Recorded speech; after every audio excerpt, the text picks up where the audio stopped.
kalian dan sekeluarga sehat selalu. By the way, support Mimin dengan like, komen dan subscribe.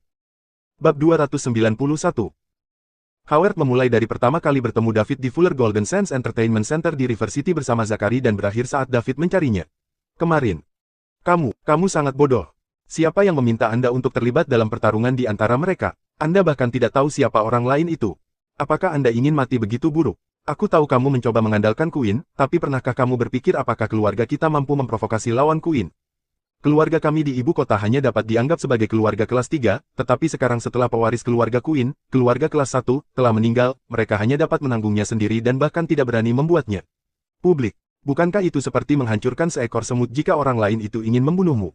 Kata Mrs. Jackson, merasa kecewa pada anaknya. Bu, aku tahu aku salah, apa yang harus aku lakukan sekarang? Aku sangat takut. David benar-benar berani membunuh. Dia akan membunuhku jika aku tidak sekolah kemarin. Tolong bantu saya, kata Howard sambil terisak-isak. Dia benar-benar ketakutan. Dia hampir mengalami gangguan emosional saat dia mengetahui bahwa Zachary telah meninggal. Kamu harus pergi secepat mungkin. Saya akan membawa Anda ke bandara dan Anda akan pergi ke luar negeri, jangan kembali untuk saat ini. Juga, kamu tidak bisa memberitahu ayahmu tentang ini. Kalau tidak, dia mungkin meninggalkanmu demi keluarga. Petik 2. Sambil berbicara, Mrs. Jackson menyalakan mobil dan menuju bandara. Kali ini, dia mengemudi secepat mobil bisa melaju tanpa perlu Howard mengingatkannya. Bu, apa yang akan terjadi pada kalian jika David mengejarmu? Howard menjadi tenang dan bertanya. Jangan khawatir, jika kamu tidak di sini, kami akan memiliki metode kami sendiri. Bagaimanapun, ini adalah ibu kota. Jika pelakunya tidak ada, dia tidak akan berani melakukan apapun kepada kita, nih. Jackson menghibur. Meskipun dia mengatakan ini, dia jauh dari ketenangan di hatinya. Karena keluarga kelas 1 seperti Queen hanya bisa menelan napas setelah kematian pewaris mereka, jelas bahwa kekuatan di belakang David benar-benar menakutkan. Setelah putra mereka pergi, bahkan jika David tidak berani melakukan apapun terhadap keluarga mereka secara terbuka, keluarga mereka akan tamat saat kekuatan tingkat ini melakukan sesuatu dari bayang-bayang. Selain itu, dia belum bisa memberitahu suaminya Bruce tentang hal ini atau putranya tidak akan pernah bisa pergi. Demi seluruh keluarga Jackson, putranya akan dipaksa untuk menjadi korban. Bruce tidak kekurangan anak laki-laki, tetapi dia hanya memiliki Howard. Jadi, dia harus melindunginya apapun yang terjadi. Dia hanya bisa mengirimnya pergi dulu dan kemudian kembali ke suaminya untuk berdiskusi dengan baik tentang ini. Howard dan ibunya panik di dalam mobil karena telah menyinggung perasaan David. Sementara itu, David sama sekali tidak terganggu dengan hal ini. Dia sama sekali tidak ingin melakukan apapun pada Howard dan dia hanya membuatnya takut sehari sebelumnya. Dia selalu tahu bagaimana membedakan rasa syukur dan dendam. Kemarin, dia menggunakan kekuatan pikirannya untuk menindas Howard, dan menilai dari jawaban Howard, dia benar-benar tidak tahu bahwa Zachary akan membunuhnya. Karena itu, dia sama sekali tidak peduli dengan karakter sekecil itu. David tidak bisa membunuh Howard hanya karena dia memberitahu Zachary lokasinya, bukan? David belum begitu kejam. Tentu saja, jika Howard tahu bahwa Zachary akan membunuhnya, dan kemudian memberikan lokasi yang tepat untuknya, itu akan menjadi masalah lain. Setelah kematian Zachary, hidup David kembali damai. Namun, tim laba-laba mengatakan kepadanya bahwa dia tidak dapat bersantai sekarang karena uang di web gelap telah dibayar di muka, jadi bahkan jika majikannya, Zachary, sudah mati, tugas itu akan terus berlanjut selama seseorang menerimanya. David tidak terganggu, dengan tubuhnya saat ini di level 4 yang luar biasa dan kekuatan pikiran di level 1 yang luar biasa, dia tidak diganggu oleh orang biasa. Gol langsungnya adalah Lyman dan Lucas. Namun, poin mewahnya meningkat terlalu lambat, dan itu membuatnya kesal. Itu baru 86 poin, belum 100 poin. Jika tidak, dia bisa meningkatkan tubuhnya ke level 5 yang luar biasa. Dia tidak tahu bahwa karena kematian Zachary, banyak anak-anak dari keluarga bangsawan ketakutan setengah mati. Mereka semua takut bertemu dengannya, pembawa sial. Karena itu, dia memutuskan untuk kembali ke kelas. Bagaimanapun, dia adalah seorang siswa. Karena tidak ada yang terjadi akhir-akhir ini dan semua orang memintanya untuk tidak menonjolkan diri, maka dia akan melakukan hal itu. Meskipun poin mewahnya meningkat sangat lambat sekarang, poin mewahnya akan meningkat secara eksponensial ketika yayasannya berada di jalur yang benar, di samping kekuatan orang-orang yang dikirim Pearl ke berbagai kota termasuk Springfield dan Capital City. Setelah itu terjadi, dia akan meningkatkan kekuatan tubuh dan pikirannya secara maksimal, dan kemudian dia akan meningkatkan dan mempelajari teknik bertarung lainnya. Pada saat itu, dia harus bisa melakukan apapun yang dia inginkan. Paling tidak, dia tidak akan takut pada orang seperti Lyman dan Lucas. Bab 292. Di sebuah manor mewah di ibu kota. Ini adalah benteng keluarga Soron di ibu kota. Sebagai keluarga aristokrat yang tersembunyi, mereka baru muncul di mata publik dalam 2 tahun terakhir. Untuk dapat membuka prospek baru sesegera mungkin, mereka bergabung dengan keluarga Queen. Luna memarkir mobil di depan gerbang. Hari ini, dia menerima telepon dari kepala pelayan keluarga yang memintanya untuk datang ke Manor karena dia perlu memberitahu dia tentang sesuatu. Tak lama, pintu terbuka. Nona Luna, silakan masuk. Kedua pelayan itu berdiri di samping dan membungkuk dengan hormat. Luna mengemudikan mobilnya ke Manor dan memarkirkannya di garasi, tapi matanya menyipit saat melihat sebuah mobil sport berwarna pink terparkir di sebelahnya. Berjalan ke aula villa di Manor, dia melihat seorang wanita muda berbaring di sofa dengan topeng. Seorang pria parubaya duduk di sebelahnya dan berbicara dengannya. Meskipun wanita muda itu mengenakan topeng dan wajahnya disembunyikan, hanya dari sosoknya saja, orang dapat mengatakan bahwa wanita ini adalah seorang pelacur. Pria parubaya itu melihat Luna dan memanggil, Nona Luna. Alfred, kenapa kamu memintaku untuk kembali? Luna bertanya dengan lugas. Alfred hendak berbicara, tetapi dia diinterupsi oleh wanita yang berbaring di sofa dengan topeng, kakakku yang baik, kamu akhirnya kembali. Aku punya kabar baik untuk memberitahu Anda. Bukankah Anda selalu tidak menyukai suami yang ditemukan keluarga untuk Anda? Calon suamimu sekarang telah pergi menemui Hades. Bagaimana menurutmu? Apa kamu senang? Apa? Luna tercengang. Zakaria meninggal. Bagaimana itu mungkin? Itu adalah berita yang sangat besar, jadi mengapa dia tidak mendengar apa-apa tentang itu? Sebelum dia bisa mengatakan apa-apa, Wendy melanjutkan, namun, keluarga memutuskan dengan suara bulat bahwa kami akan terus bekerja dengan keluarga Queen, yang berarti bahwa meskipun Zakari telah gagal, kami masih mitra. Namun, calon suamimu telah berubah dari Zakari menjadi Nuh. Orang Nuh ini tampaknya adalah anak tidak sah dari kepala keluarga Queen. Bagaimana menurutmu? Apakah Anda terkejut? Apakah Anda terpesona oleh kejutan itu? Petik 2. Ekspresi Luna berubah dan dia menatap pria parubaya itu sebelum bertanya, Alfred, apakah dia mengatakan yang sebenarnya? Nona Luna, Nona Wendy mengatakan yang sebenarnya. Itu keputusan keluarga dan saya hanya pembawa pesannya, jawab Alfred. Luna tersenyum sedih dan berkata, aku hanya hewan peliharaan untuk menyenangkan orang lain di matamu, kan? Jika pemilik saya saat ini pergi, tidak apa-apa, berikan saja saya ke yang lain. Petik 2. Nona Luna, ini jelas bukan maksud keluarga. Hanya saja jika kita ingin membuka peluang baru, kita harus bekerja sama dengan keluarga yang setidaknya kelas 1, dan keluarga Queen adalah keluarga yang kita pilih. Bahkan jika kamu menikah dengan keluarga mereka, kamu akan menjadi istri patriark, jadi kamu tidak akan menderita. Jadi, Nona Luna, tolong mengerti upaya keluarga yang melelahkan, kata Alfred dengan ekspresi kosong. Lalu kenapa aku yang menikah dan bukan dia? Luna menunjuk Wendy dan berkata, kakakku yang baik, mengapa kamu masih tidak mengerti? Saya dikultivasikan untuk menjadi kepala keluarga Soron di masa depan. Bagaimana saya bisa menikah di luar keluarga? Mereka hanya bisa merekrut menantu untukku, oke. Dan sebagai pewaris keluarga, saya berhak memilih suami saya, kata Wendy sambil tersenyum. Wendy, siapa kamu sampai mengatakan itu? Anda selalu merampok saya dari segalanya sejak Anda masih kecil. Selama itu adalah sesuatu yang saya suka, Anda akan ingin merebutnya dan menghancurkannya bahkan jika itu tidak sesuai dengan selera Anda. Para tetua dalam keluarga mengatakan bahwa saya adalah kakak perempuan dan saya harus membiarkan Anda. Aku hanya 3 bulan lebih tua darimu. Luna berteriak pada Wendy. Siapa aku untuk mengatakan itu? Yah, saya masuk ke peringkat pertama dalam seni bela diri pada usia 18 tahun. Saya berusia 21 tahun ini dan akan segera memasuki peringkat harimau, tetapi bagaimana dengan Anda, saudara perempuan saya yang baik? Anda 3 bulan lebih tua dari saya tetapi apakah Anda bahkan di peringkat pertama? Keluarga kami berbeda dengan keluarga di luar. Seni bela diri adalah dasar dari segalanya. Kalau tidak peduli seberapa pintar Anda tidak akan luput dari nasib dikirim keluar oleh keluarga. Meski Wendy memakai topeng, Luna masih bisa melihat rasa jijik di wajahnya. Nona Luna, ini adalah pengaturan kepala keluarga Soron dan para tetua. Sebagai anggota keluarga Soron, Anda harus mendedikasikan segalanya untuk perkembangan keluarga, jadi tolong jangan pertanyakan keputusan keluarga. Wendy, jangan terlalu senang sekarang. Apakah Anda pikir Anda telah menang? Belum tentu, mari kita tunggu dan lihat bagaimana semuanya berjalan lancar. Setelah Luna mengatakan itu, dia berbalik dan meninggalkan villa. Dia tidak ingin tinggal di sini dan dipermalukan. Wendy dan kepala pelayan Alfred adalah satu-satunya yang tersisa. Wendy bertanya, Alfred, apa arti kalimat terakhirnya? Apakah dia masih memiliki sesuatu kartu trus yang tersembunyi? Alfred berpikir sejenak dan berkata, kurasa tidak. Mungkin dia hanya mengatakan itu untuk membingungkan Anda sehingga Anda akan membuat kesalahan ketika Anda menerobos penghalang ke peringkat harimau, Nona Wendy. Anda harus percaya bahwa dalam menghadapi kekuatan absolut, konspirasi apapun tidak berguna dan tidak berdaya, jadi hal terpenting bagi Anda sekarang adalah melangkah ke peringkat harimau sesegera mungkin sehingga posisi Anda tidak dapat ditantang. Petik 2.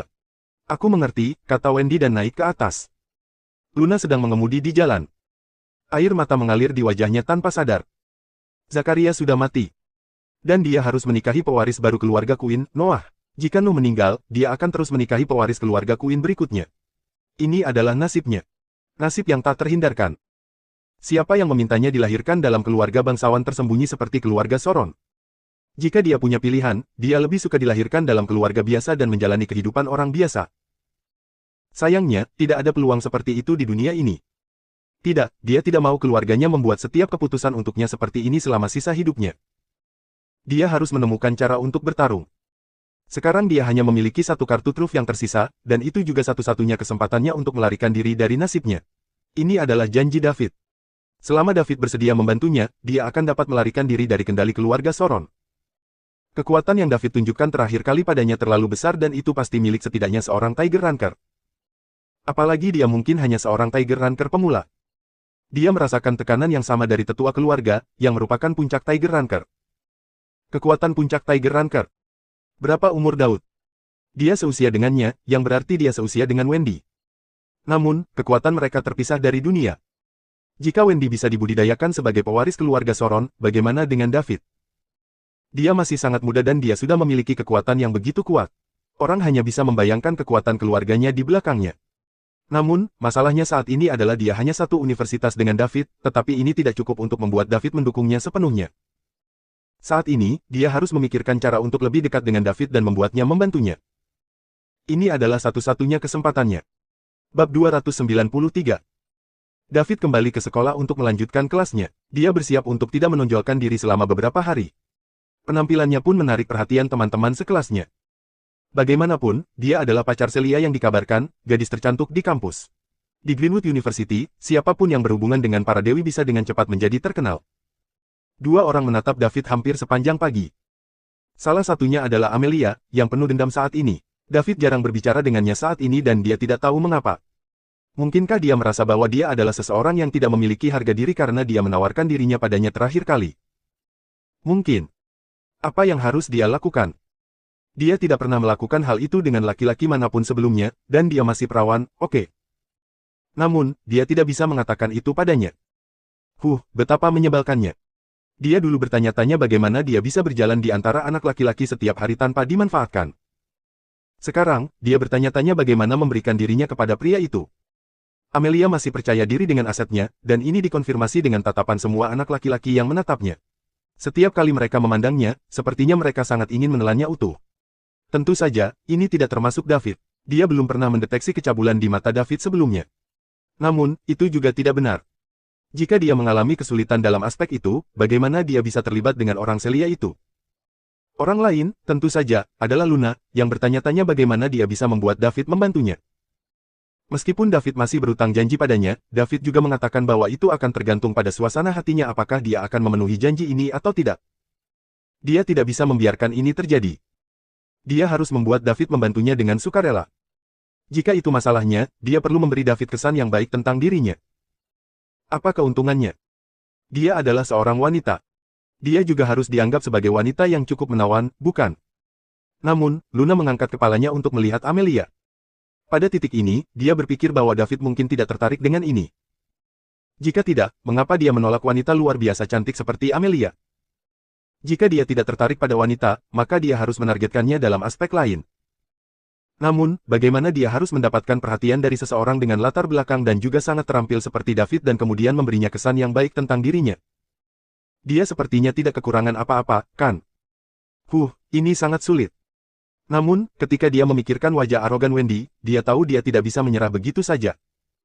Ini adalah satu-satunya kesempatannya. Kedua wanita yang sangat cantik itu berusaha mendekati David dengan tujuan yang berbeda dalam pikiran. Kedua dewi dari Universitas South River itu menatap David, yang membuatnya sangat bingung. Luna dan Amelia menatapnya selama ini, dan dengan kekuatan pikiran level 1 David yang luar biasa, dia secara alami merasakannya. Dia tahu Amelia naksir dia, dan jika bukan karena insiden Bibi Sally saat itu, sesuatu mungkin telah terjadi di antara mereka berdua. Meskipun dia tahu Amelia mengatakan bahwa secara tidak langsung membuatnya melakukan apa yang dia inginkan, dia masih tidak bisa menahannya. Ini benar-benar penghinaan bagi seorang pria. Dia bisa mengatakan apa saja, tetapi dia tidak bisa mengatakan bahwa dia tidak bisa mengangkatnya. Namun, mengapa dia harus menerima berita bahwa Bibi Sally terluka saat ini? Sekarang, dia benar-benar akan berpikir bahwa dia tidak bisa bangun. Karena itu, dia akan melakukan semua yang dia bisa untuk menghindarinya karena itu memang sangat memalukan. Dia tidak bisa menghadapi Amelia setelah itu. Bab 294. Apalagi, sikap Amelia terhadapnya berubah setelah dia memberikan hadiah bernilai jutaan. Dia masih agak tahan terhadap hubungan semacam ini yang dibangun di atas uang. Namun, ada apa dengan Luna? Apakah dia juga menyukainya? Meskipun dia tak tertandingi, tampan, dan menarik, apa yang dia coba lakukan menatapnya sepanjang pagi. Apakah gadis-gadis begitu berani akhir-akhir ini? Atau mungkin dia hanya tidak mengikuti berita? Dia telah absen selama beberapa hari. Pada siang hari, David akan makan sederhana di kantin sekolah. Begitu dia berjalan keluar dari kafetaria, dia dihentikan oleh dua mahasiswa dari Greenwood University. Apakah kamu David? Salah satu dari mereka bertanya. Ya, jawab David. Seseorang ingin melihatmu, ikut kami. Setelah itu, orang itu memimpin dan menunjukkan jalannya. Namun, yang lain tidak bergerak dan malah hanya menatap David. David mengangkat bahu dan mengikuti orang pertama sementara orang lain mengikuti di belakangnya.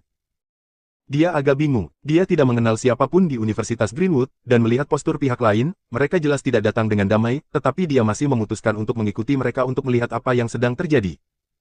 David diambil di sebelah danau buatan di Greenwood University, tempat dia dan Celia terakhir kali difoto. Sudah ada seseorang yang duduk di sana menunggu. Hanley, David ada di sini. Hanley menoleh untuk melihat David dan bertanya, apakah kamu David? David ingin tertawa. Bisakah mereka melakukan sesuatu yang lain? Kamu bahkan tidak tahu siapa aku, jadi mengapa kamu mengundangku ke sini? Apakah Anda sakit di kepala? Namun, David masih menjawab, saya. TTT. Apa hubunganmu dengan Celia? Tanya Hanley lagi. David langsung mengerti. Itu adalah salah satu pengagum Celia.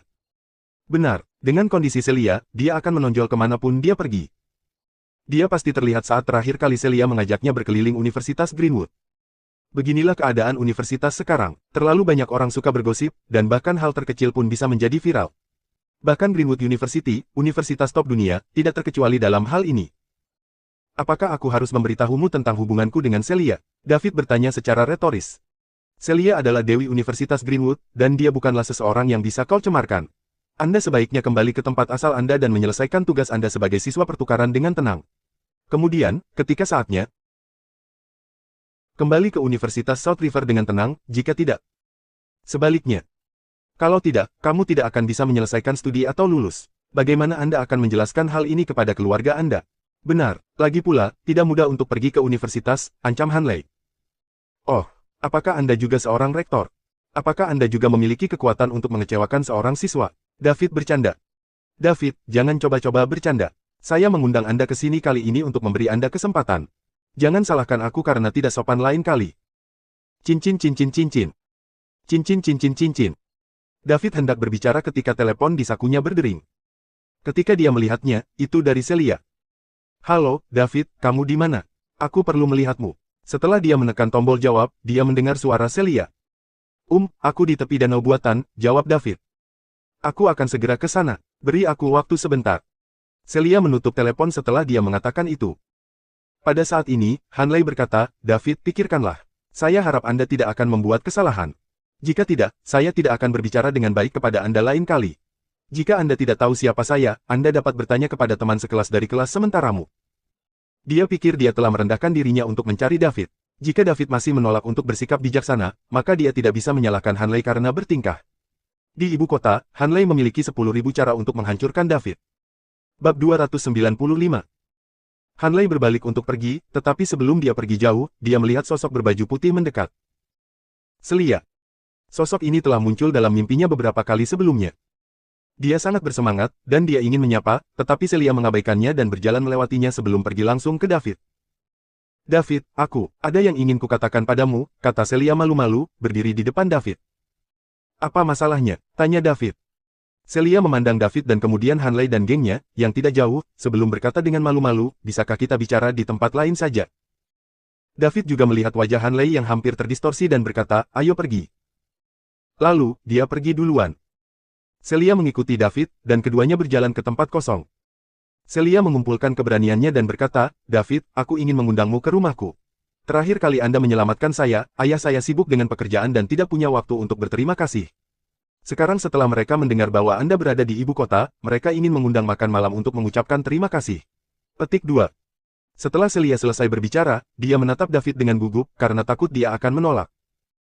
David tidak mau pergi, lagi pula, sudah bertahun-tahun sejak itu. Namun, setelah melihat mata Celia yang penuh harap, dia memikirkannya dan berkata, "Kapan? Apakah kamu setuju dengan ini?" Seru Celia kaget. "Ya, saya menerima undangan itu. Kapan kita pergi?" David bertanya sambil tersenyum. "Bagaimana dengan malam ini? Orang tua saya akan ada di rumah," kata Celia. "Oke. Kemudian diselesaikan. Jangan pergi saat kelas selesai sore ini. Tunggu panggilanku." "Oke." Keduanya mengobrol dengan gembira di sini sementara Hanley menjadi gila di kejauhan. Celia mengabaikannya sekarang dan langsung menemui David. Apalagi, David berani berpura-pura tidak ada dan membawa Celia pergi. David sama sekali tidak terganggu oleh Hanley, dan dia bahkan takut Hanley akan memengaruhi kencan mereka. Pada saat ini, api kecemburuan mengalir langsung ke atas kepalanya. Pertama kali bertemu Celia, dia memandang Celia sebagai wanitanya, dan dia bahkan mengatakan kepada semua orang bahwa dia tidak akan mudah pada siapapun yang memprovokasi Celia. Sebagai putra kedua dari keluarga Chases di ibu kota, dia memiliki kepercayaan diri dan hak untuk melakukan es. Meskipun Celia terus menolaknya, dia mempertahankan perasaan bahwa jika dia terus memperlakukan Celia dengan tulus dan tulus, Celia cepat atau lambat akan berakhir bersamanya. Dia tidak menggunakan metode lain pada Celia. Orang harus tahu bahwa dia tidak memiliki kesabaran seperti ini dengan wanita lain saat itu. Dia akan bersikap kasar pada mereka jika pendekatan lunak tidak berhasil. Kemudian, dia akan membuat ancaman dan janji kepada para wanita dan hanya memutuskan apa yang harus dilakukan dengan mereka setelah dia membawa mereka ke tempat tidur. Dia telah melihat ke latar belakang Celia juga. Ibunya hanyalah pendiri sebuah perusahaan kecil dan asetnya hanya bernilai miliaran. Bagi keluarga Chases, ini memang perusahaan kecil. Ayah Celia dikabarkan menjadi sekretaris salah satu perwira senior, tetapi dia telah diturunkan pangkatnya sekarang. Selain itu, petugas tidak akan menyinggung keluarga Chases karena seorang sekretaris. Jadi, akan mudah baginya untuk bersikap kasar pada Celia. Dia hanya perlu memulai dengan keluarganya. Dia akan mengancamnya dengan perusahaan ibunya atau masa depan ayahnya, dan dia akan patuh. Dia dengan patuh. Namun, dia tidak pernah melakukan itu karena Celia berbeda dari wanita lain baginya. Dia hanya ingin bermain-main dengan wanita lain sementara dia benar-benar ingin menikah dan memiliki anak dengan Celia. Dia tidak ingin Celia membencinya selamanya. Itulah mengapa dia tidak pernah melakukan sesuatu secara rahasia sampai sekarang, dan dia selalu mengejarnya secara terbuka. Namun, Celia jalang itu berkencan dengan pria lain tepat di depannya. Pada saat itu, Hanley ingin membunuh seseorang. Karena jalang itu sangat kejam, maka dia seharusnya tidak menyalahkannya karena tidak berperasaan.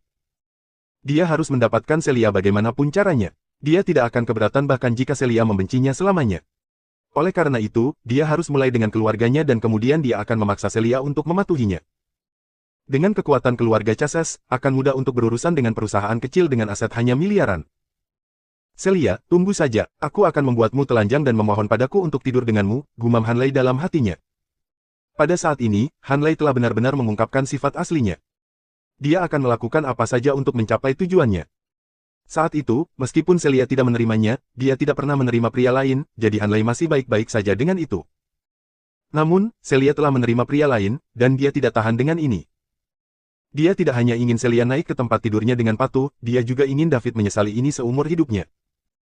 Senyum sinis berangsur-angsur muncul di sudut bibir Hanley. Setelah kelas sore, David menerima telepon dari Celia. Dia bilang dia sudah menunggu di pintu masuk kampus. Saat David keluar dari kampus, dia melihat Celia berdiri di samping Ferrari merah melambai padanya. "David, di sini." David berjalan mendekat dan bertanya, "Apakah ini mobilmu?" "Ya, saya biasanya tidak akan mengendarainya ke kampus," jawab Celia. Latar belakang keluarga cewek ini tidak buruk. Kembali ketika mereka di sekolah menengah, dia mendengar bahwa ayah Celia adalah orang yang bertanggung jawab dengan otoritas paling besar di daerah mereka. Setelah beberapa saat, dia dipindahkan. Sesaat kemudian, keduanya masuk ke mobil dan pergi. Mobil David juga diparkir di sebelah sekolah, tetapi karena Celia yang mengantarnya, dia tidak akan mengecewakan Celia. Kelas sudah berakhir sekarang dan profil tinggi keduanya menarik banyak perhatian dari siswa lain. Siapa yang mengendarai Ferrari merah? Sepertinya gadis tercantik di kampus Celia. Aku pikir juga begitu. Itu tidak terlihat seperti dia karena itu dia. Sial, siapa pria di sebelahnya itu? Bukankah itu David, siswa pertukaran dari Universitas South River yang dikabarkan bersama Celia beberapa hari yang lalu? Apakah mereka pergi ke hotel? Mungkin. Sial, kalau begitu resmi. Ini resmi. Ini adalah berita besar, berita raksasa. Gadis tercantik di kampus Celia pergi dengan mobil yang sama dengan siswa pertukaran David dari South River University. Mereka diduga pergi ke sarang cinta mereka untuk menghabiskan malam yang spektakuler bersama. Ini pasti akan menjadi berita besar.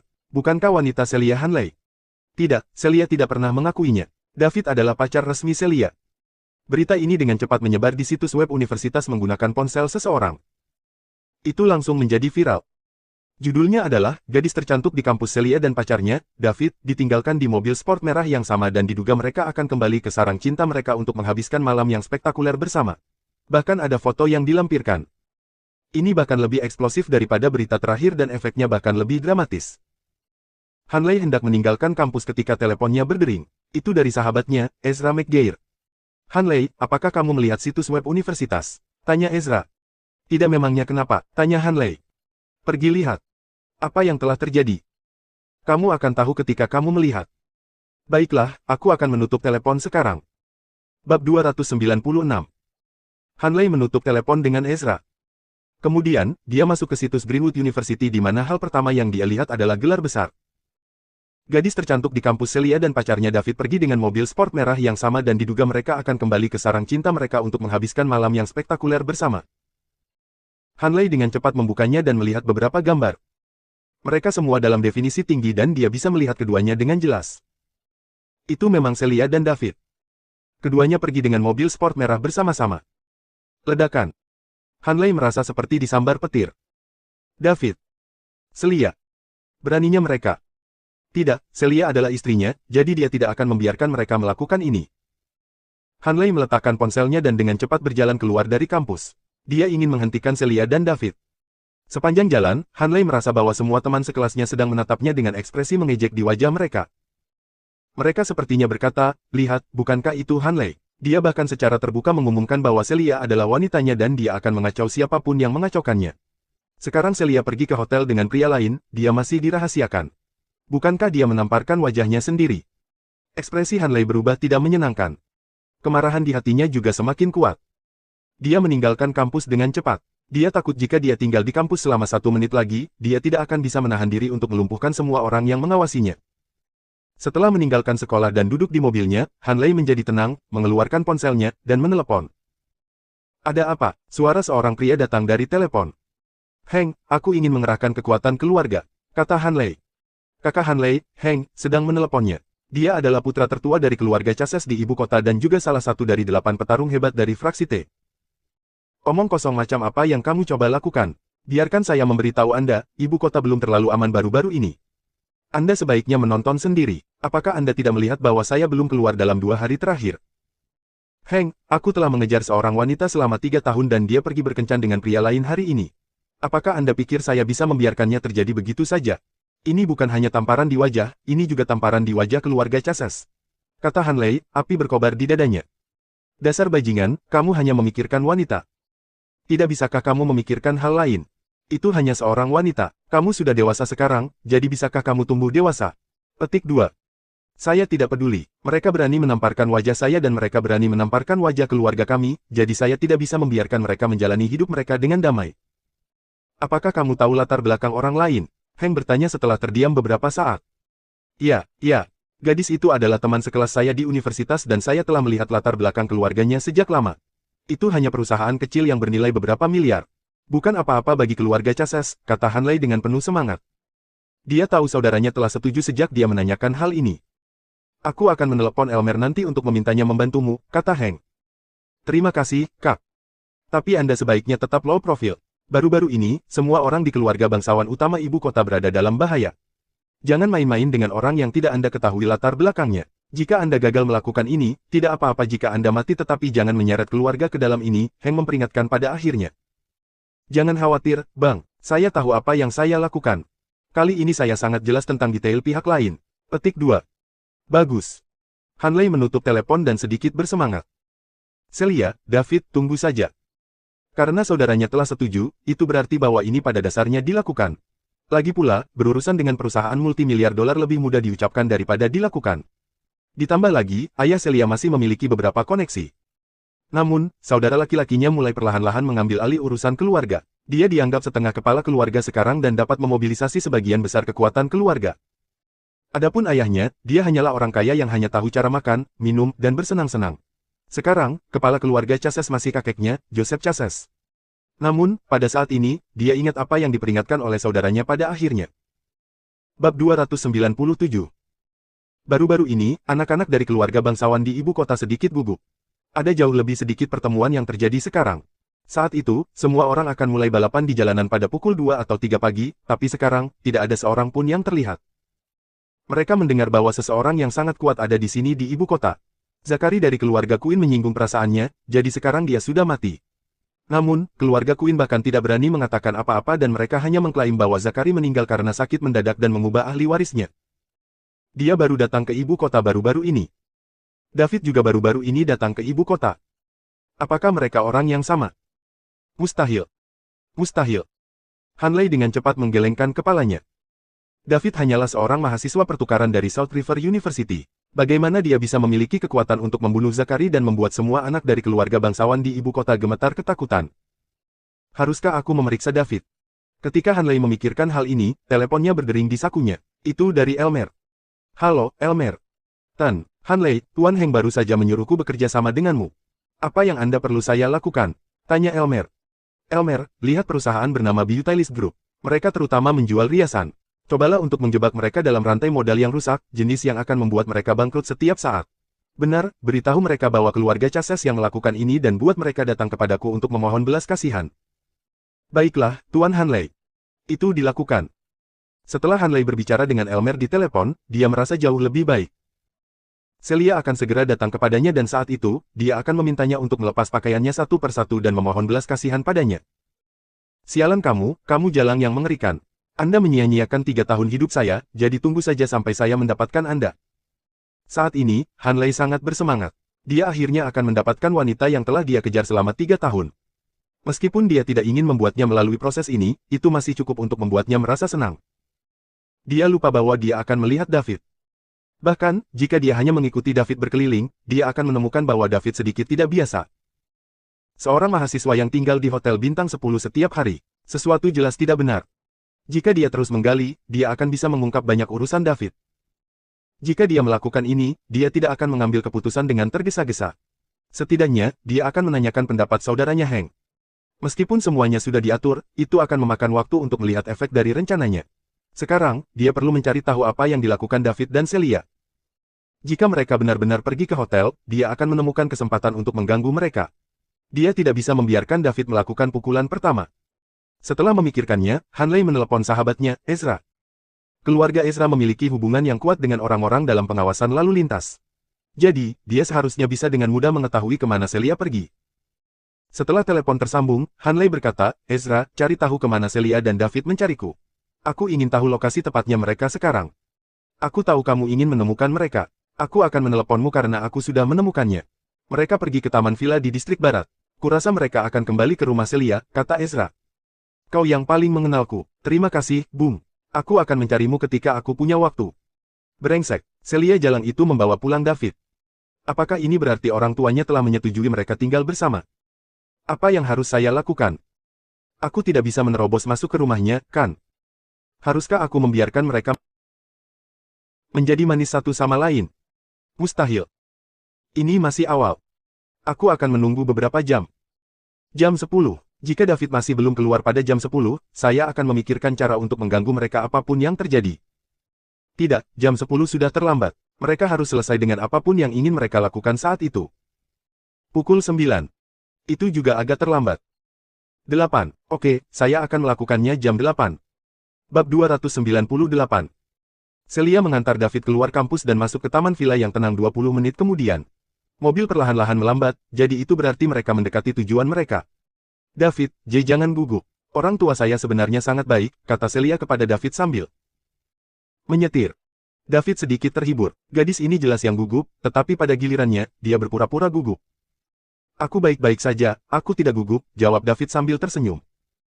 Kenapa dia harus gugup? Bukankah ini hanya makan malam? Dia tidak akan bertemu ibu mertuanya. Ibu mertua. David menoleh untuk melihat wajah merah Celia yang cantik. Bahkan tangannya yang memegang kemudi pun gemetar. Apakah gadis ini memberitahu orang tuanya bahwa aku pacarnya? Dilihat dari cara dia berperilaku, itu sangat mungkin. Celia, apakah kamu memberitahu orang tuamu bahwa aku pacarmu? Tanya David. Bagaimana kamu tahu? Kata Celia gugup. Kau benar-benar mengatakan itu. Bukankah aku mengatakan untuk menunggu sebentar? David berkata dengan senyum pahit. Tetapi ibuku bersikeras mencarikan pacar untukku jadi aku Aku hanya bisa bilang kalau aku sudah punya pacar, bisik Celia. Keduanya jatuh ke dalam keheningan singkat. David, kamu tidak marah, kan? Celia bertanya dengan hati-hati. Tidak, aku hanya berpikir apakah tidak pantas untuk pergi dengan tangan kosong karena ini pertama kalinya aku melihat ibu mertuaku. Celia, kamu seharusnya memberitahuku sebelumnya, agar aku bisa bersiap. Tidak perlu untuk itu, kami tidak kekurangan apapun di rumah kami. Kamu hanya perlu muncul, kata Celia cepat. Mendesah. David menghela nafas. Gadis ini begitu terlindung sehingga dia tidak tahu jalan dunia. Apakah menurut Anda barang-barang di rumah Anda sama dengan barang-barang yang akan saya bawa? Namun, karena mereka sudah ada di sini, dia akan melanjutkannya. Segera, Celia mengendarai mobil ke garasi di sebelah villa. Setelah mereka turun dari mobil, mereka berjalan ke villa bersama. Di dalam villa, John dan Mindy diberitahu sebelumnya bahwa David akan datang hari ini. Jadi, mereka berdua di rumah dan mereka sudah meminta pengurus rumah tangga di rumah mereka untuk menyiapkan seluruh meja makanan lezat.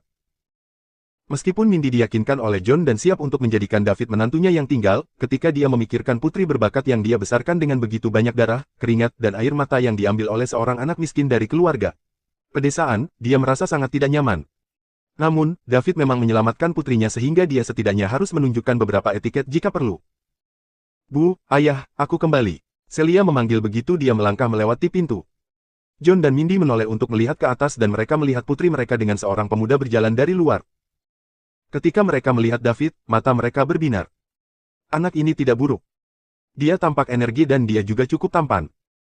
Dia sama sekali tidak terlihat seperti seseorang dari pedesaan. Mindy mengingat semua anak atau cucu dari orang kaya yang dia kenal dan menemukan bahwa tidak satu pun dari mereka dapat dibandingkan dengan David jika dia mengabaikan latar belakang keluarga mereka. Apakah dia benar-benar seseorang dari kota kecil? David juga masuk dan menyapa, "Halo, Tuan dan Nyonya Yang." "Halo, kamu pasti David?" tanya John. "Tan, muda, saya David. Saya datang ke sini terburu-buru hari ini. Saya datang langsung dari kampus, jadi tidak sempat membeli oleh-oleh. Tolong jangan salahkan saya untuk ini, saya akan menebusnya lain kali." Petik 2. Kamu tidak perlu. Tidak ada kekurangan segala sesuatu di rumah. Ditambah lagi, kamu seorang siswa, jadi mengapa menghabiskan begitu banyak uang? Ayo, ayo makan. Kami sudah menunggumu, kata Mindy. Mereka berempat pergi ke ruang makan untuk duduk makan. Celia tampak gugup. Namun, di sisi lain, David baik-baik saja. Dia adalah orang yang telah melihat semua aspek masyarakat dan mungkin tidak banyak hal yang bisa membuatnya gugup lagi. "David, bisakah kamu minum? Kenapa kamu tidak minum denganku?" John bertanya.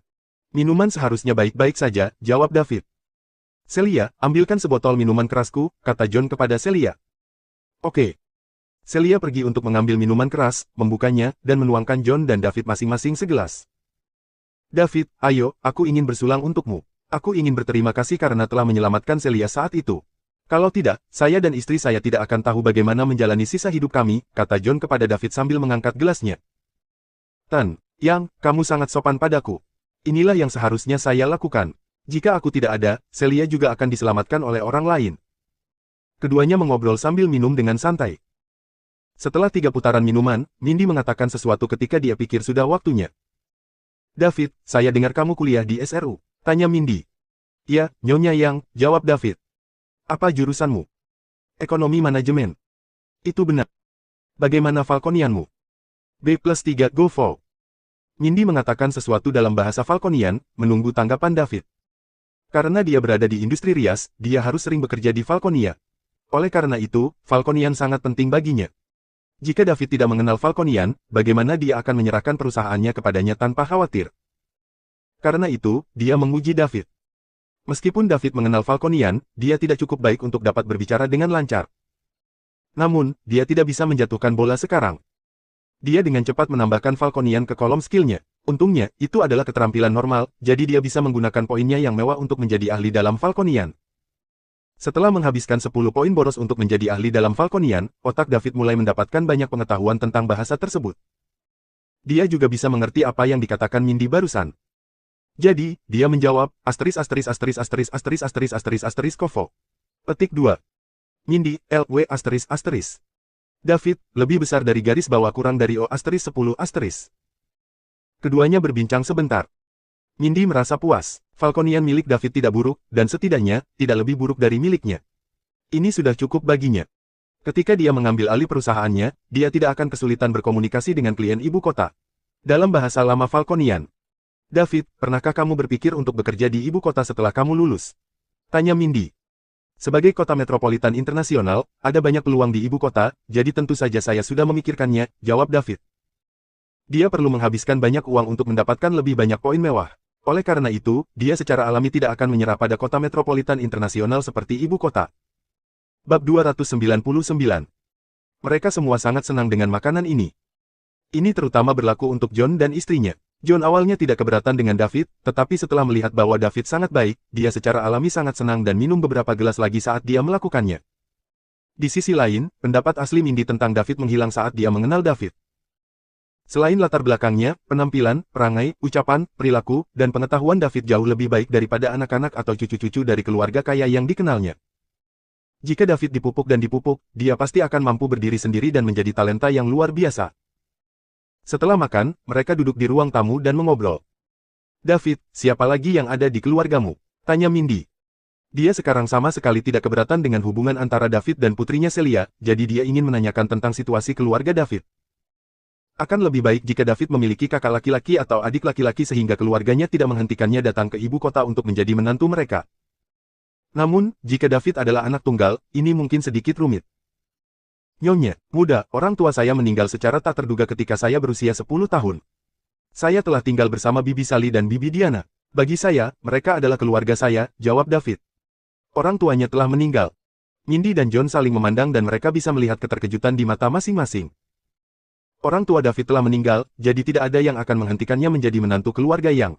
Juga, mereka akan mampu menghilangkan banyak masalah di masa depan. Ini jelas merupakan kabar baik bagi mereka berdua. Maaf telah mengemukakan sesuatu yang membuatmu kesal, kata Mindy. Tidak apa-apa, Nyonya Yang. Saya masih muda saat itu dan saya sama sekali tidak mengerti apa yang sedang terjadi. Setelah bertahun-tahun, saya sudah lama terbiasa sementara kedua bibi saya juga sangat baik kepada saya, kata David acuh tak acuh. Kesan orang tuanya sangat kabur sekarang. Bahkan jika dia menyebutkannya sekarang, dia tidak akan merasa banyak. Bagaimanapun, dia masih muda pada waktu itu, dan sudah lebih dari 1 dekade sejak mereka meninggal. David, karena kita sedang membicarakan topik ini, biarkan kami jujur padamu. Kami tidak keberatan Anda berkencan dengan Celia, tetapi kami memiliki permintaan. Setelah Anda menikah, kami berharap Anda bisa tinggal bersama kami di ibu kota, kata Mindy. Apa? David tampak bingung. Mengapa kita tiba-tiba menjadi topik pernikahan? Sejujurnya, dia tidak memikirkannya sama sekali. Dia belum lulus kuliah. Apa maksudmu apa? Kamu dan Celia sudah bersama sejak SMA. Dia bersikeras untuk tinggal di kota Su sendirian dan bahkan tidak mengikuti kami ketika ayahnya dipindahkan untuk bekerja di tempat lain di tahun terakhir sekolah menengahnya. Anda sudah melakukan semua yang harus dilakukan, bukan? Apakah kamu tidak mempertimbangkan untuk menikah? Mindy jelas tidak puas dengan reaksi David, dan dia bertanya dengan sedikit sedih. Bu, apa yang kamu bicarakan? Kata Celia, wajahnya memerah. Celia, ini belum giliranmu untuk berbicara, kata Mindy, memelototi Celia. David menduga bahwa Mindy pasti salah memahami sesuatu. Dia dan Celia belum secara resmi mulai berkencan. Apa yang dia maksud dengan, Anda telah melakukan semua yang harus dilakukan? Dia jelas mengklaim bahwa dia tinggal bersama Celia tetapi dia tidak mau bertanggung jawab. Namun, dia berbalik untuk melihat Celia dan menemukan bahwa gadis itu juga menatapnya dengan wajah merah. Ada juga tatapan memohon di matanya. Bab 300. Baiklah, dia akan menjadi orang jahat kalau begitu. Namun, bagaimana dengan Celia pergi ke sekolah sendirian di kota Su di tahun terakhir sekolah menengahnya? Apakah dia juga tidak pergi dengan ayahnya ketika dia dipindahkan? Apakah dia melakukan itu untuknya? Dia tidak tahu tentang ini. Orang harus tahu bahwa setelah mulai berkencan dengan Sarah selama tahun terakhir sekolah menengah, dia perlahan menjauhkan diri dari Celia.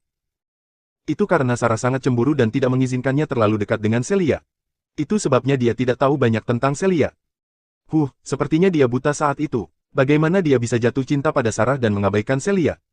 Dia tidak sepenuhnya buta. Dia hanya bisa menyalahkan dirinya sendiri karena memiliki harga diri yang sangat rendah saat itu. Sebenarnya kami sudah mempertimbangkannya, tapi kami belum lulus dari universitas, jadi saya rasa masih terlalu dini untuk membicarakan hal ini, jawab David.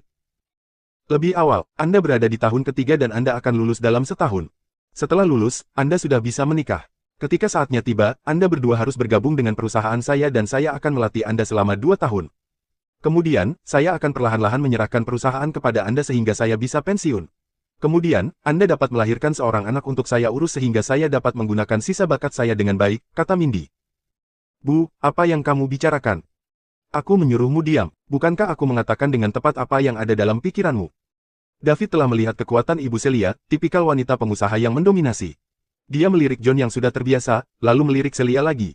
Ibu dan anak perempuannya memiliki kepribadian yang sangat berbeda, dan untungnya, Celia tidak mengikuti ibunya. Sekarang, dia bahkan tidak punya waktu untuk mengelola perusahaannya sendiri yang bernilai ratusan miliar atau bahkan triliunan dolar, jadi bagaimana dia punya waktu untuk mengelola perusahaan lain? Sebelum David sempat menjawab, Mindy berkata lagi, David, sejujurnya, kami awalnya menentang Anda berkencan dengan Celia.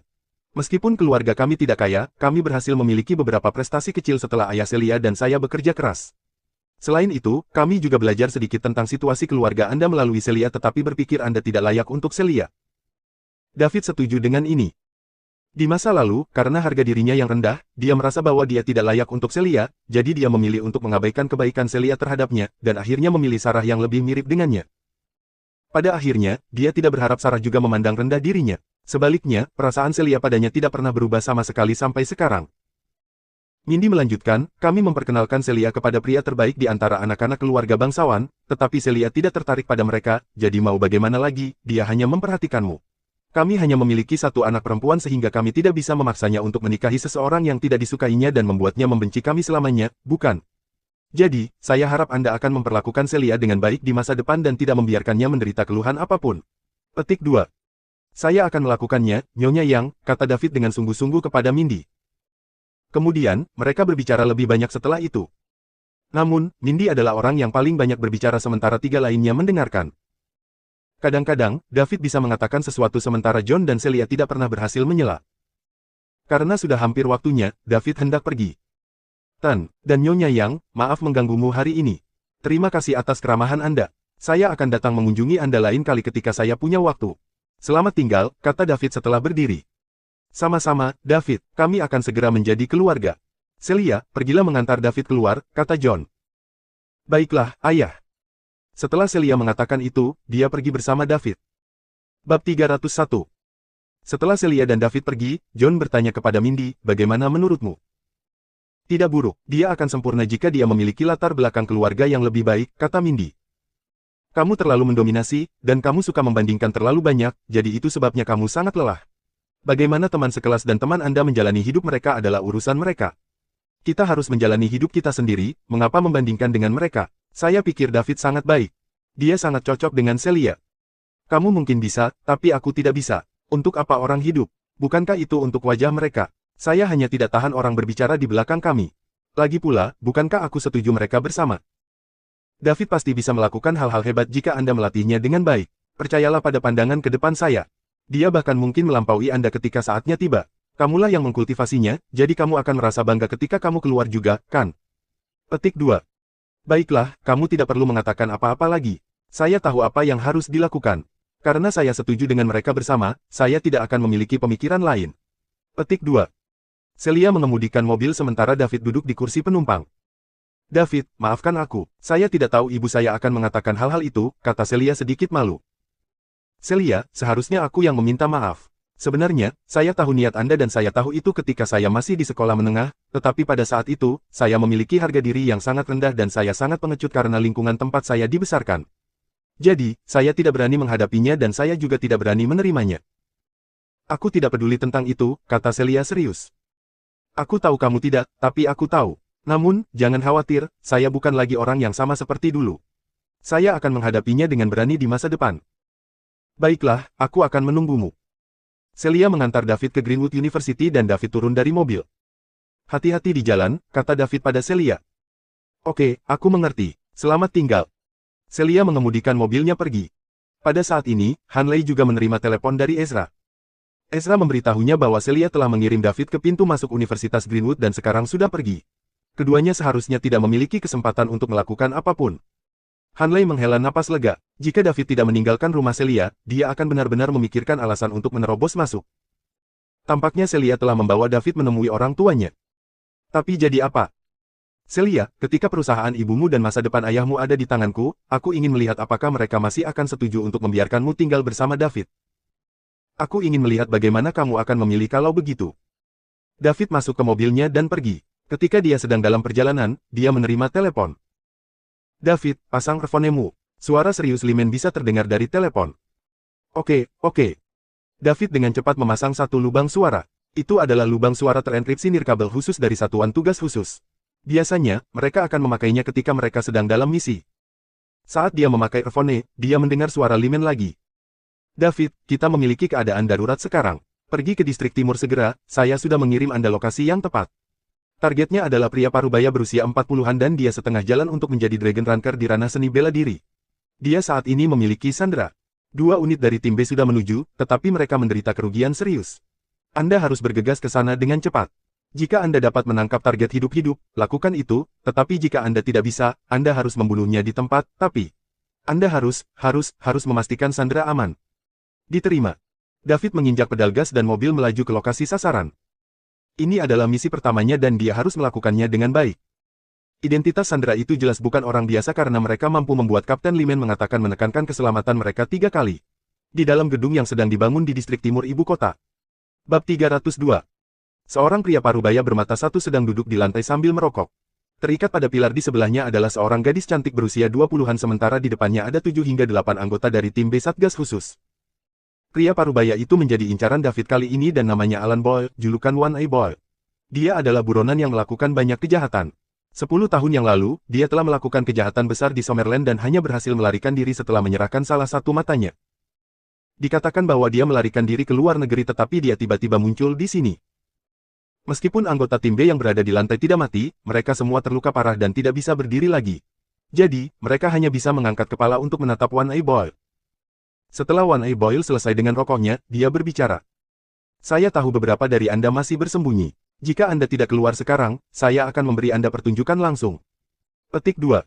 Boyle bermata satu berdiri setelah dia mengatakan itu dan meletakkan tangannya di kera gadis yang diikat itu. Kemudian, dia meraih bajunya dan menariknya ke bawah dengan keras. Dengan itu, pakaiannya terkoyak setelah robekan keras. Namun, gadis yang diikat itu terlihat sangat tenang. Dia tidak berjuang, mungkin karena dia tahu bahwa tidak ada gunanya berjuang. Hentikan, kau bajingan. Salah satu anggota dari tim B berteriak dari lantai. Oh, apakah kamu yang berbicara? One Eye Boyle mengangkat kaki kanannya dengan ringan dan menendang. Sebuah batu seukuran ibu jari terbang ke arah pria yang baru saja berbicara, menusuk tepat di dahinya dan meninggalkan lubang berdarah di kepalanya. Pria itu melebarkan matanya dan menatap lurus ke depan. Kemudian, kepalanya yang terangkat perlahan jatuh, dan setelah dia bergerak beberapa kali, dia berhenti bernapas. Inilah yang terjadi pada orang yang memuntahkan omong kosong, kata Boyle bermata satu pelan. Yang lain di lantai tidak berani berbicara lagi. Bukan karena mereka takut mati, mereka hanya merasa itu tidak ada artinya. Jika mereka bisa mati bersama musuh, mereka tidak akan ragu untuk melakukannya. One Eye Boyle kemudian mengulurkan tangannya dan meletakkannya di tubuh gadis yang diikat itu. Orang-orang di tanah semua menutup mata mereka. Bang! Mereka tiba-tiba mendengar suara tembakan. Semua orang membuka mata mereka dan One Eye Boyle tidak terlihat. Kemudian, mereka melihat ke arah ratapan kesakitan. Mereka melihat One Eye Boyle meraih kaki, tampaknya menyeret anggota lain dari tim B saat dia berjalan perlahan. Kemudian, dia melemparkannya ke tumpukan bersama dengan yang lainnya. Mereka yang tergeletak di lantai mengalami patah tangan atau kaki karena One Eye Boyle telah melumpuhkan mereka. Mereka tidak bisa bergerak lagi. Beberapa anggota tim B bersembunyi di kegelapan, semuanya basah oleh keringat dingin. Orang itu terlalu kuat. Itu sudah di luar kemampuan tim B. Bahkan jika mereka semua menyerangnya bersama-sama, mereka hanya akan mencari mati. Namun, mereka tidak berani berdiam diri karena Sandra memiliki identitas yang sangat penting. Boyle bermata satu berjalan kembali ke gadis itu dan berbicara sambil menatapnya, apakah kamu tahu mengapa aku menculikmu? Gadis yang diikat itu menatap One Eye Boyle, tetapi dia tidak mengatakan apa-apa. Apakah kamu melihat mataku? Itu dilakukan oleh ayahmu saat itu. Saya terus-menerus berpikir untuk membalas selama bertahun-tahun. Jadi, jangan salahkan saya, jika Anda ingin menyalahkan seseorang, Anda harus menyalahkan ayah Anda, Clement Stefani. Saya akan mengembalikan kepadanya rasa sakit yang dia sebabkan kepada saya saat itu 100 kali lebih buruk. Petik 2. Kamu menyedihkan, gadis muda itu mengucapkan kalimat pertamanya. Ya, tetapi ayahmu akan lebih menyedihkan daripada aku setelah kamu mati. Gadis muda itu tidak berbicara lagi. Bab 303. Bang! Tembakan lagi. Namun, One Eye Boyle menoleh untuk menghindari peluru seolah-olah dia telah melihatnya datang dan dengan cepat berlari ke arah dari mana tembakan itu ditembakkan. Beberapa saat kemudian, jeritan terdengar dan One Eye Boyle kembali dengan anggota tim B lainnya sebelum melemparkannya ke tanah. Ini adalah yang ke-10 sementara yang lain masih bersembunyi dengan aman. Apakah Anda mengulur waktu sehingga Anda bisa menunggu orang lain datang menyelamatkan Anda? Maafkan saya. Sejauh yang saya tahu, tidak ada satupun anggota tim A Satgas di ibu kota sekarang dan saya akan membunuh semua anggota tim B yang muncul, kata pria parubaya itu. Tidak mungkin. Hati beberapa anggota tim B yang tersembunyi dalam kegelapan bergetar. Mereka baru saja menerima kabar bahwa beberapa anggota tim A sudah datang dan diminta untuk mengulur waktu. Karena mereka tidak dapat berbicara sekarang karena berbicara akan mengungkapkan lokasi mereka, mereka tidak memiliki cara untuk memverifikasi ini. Dalam hal ini, tidak perlu berbicara lagi, karena hal itu akan memungkinkan musuh untuk menemukan mereka satu per satu. Saudara-saudaraku dari Satuan Tugas Khusus, cepatlah pergi. Jangan terus mengorbankan hidup Anda bukan lawannya. Aku mohon, pergi sekarang. Teriak wanita yang diikat. Haha, aku ingin melihat berapa lama kamu bisa menyeret ini keluar, kata pria parubaya itu sambil menyeringai. Setelah berbicara, dia mengulurkan salah satu tangan jahatnya ke arah wanita yang diikat. Bang! Tembakan lagi. One Eye Boyle berhasil mengelak lagi dan menyerang langsung ke tempat di mana tembakan baru saja dilepaskan. Pergi. Sebuah suara bisa terdengar. Anggota tim B yang tersisa yang bersembunyi muncul tiba-tiba. Salah satunya berlari ke arah wanita yang diikat, Julia Stefani, sementara sisanya berlari ke arah One Eye Boyle. Bang! Bang! Bang! Beberapa suara bisa terdengar bersama dengan jeritan kesakitan. Saat anggota tim B mendekati Julia, dia merasakan tekanan luar biasa sebelum dia bisa melepaskan sandera. Gedebuk. Tubuhnya terbang menjauh.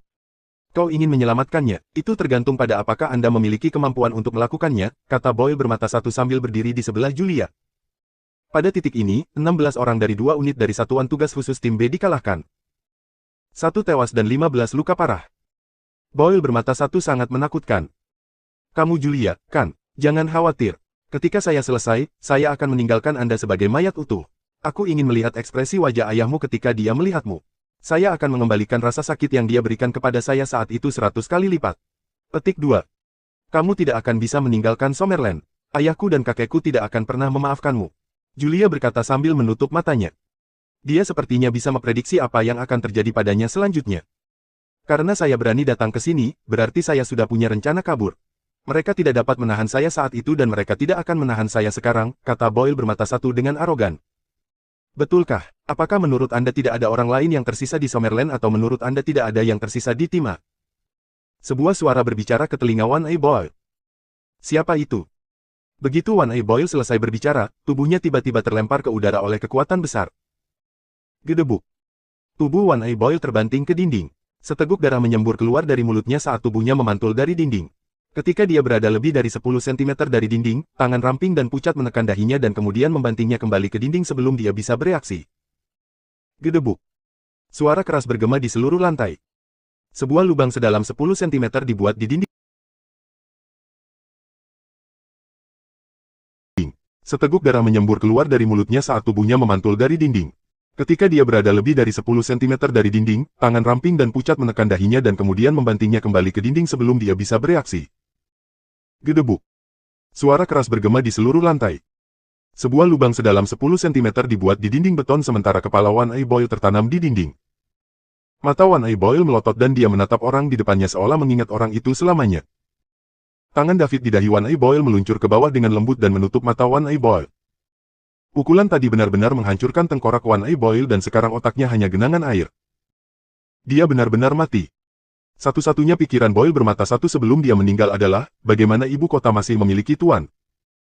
Dia telah menunggu kesempatan ini selama bertahun-tahun dan semua penguasa ibu kota dipindahkan untuk menjalankan misi yang berhubungan dengan Falconia.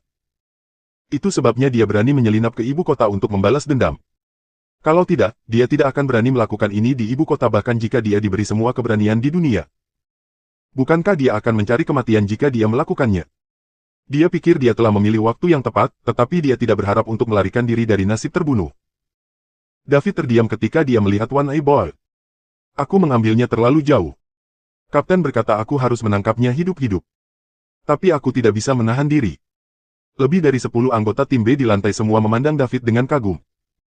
Topeng itu. Itu benar. Itu cabul itu.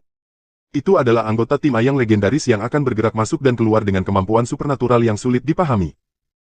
Dia sangat kuat. Musuh kuat yang memusnahkan 2 unit tim B tidak dapat menghentikan serangan salah satu anggota tim A. Ini adalah celah antara tim B dan tim A. Mereka sangat berbeda. Tujuan hidup terbesar anggota tim B adalah untuk dipromosikan dari tim B ke tim A. Namun, sangat sedikit orang yang bisa mencapainya. Dan anggota tim A di depan mereka terlihat sangat muda. Apa yang psiko? Dalam perjalanan, David telah mengenakan topeng khusus anggota tim A untuk tugas itu, tetapi topeng ini hanya dapat menutupi setengah dari wajahnya. Adapun apa yang bisa dilakukan, David pikir itu hanya sesuatu untuk mereka pamerkan dengan sombong sehingga tim A bisa menonjol dari kerumunan. Julia melihat sosok itu beberapa meter darinya dan matanya sedikit tidak fokus.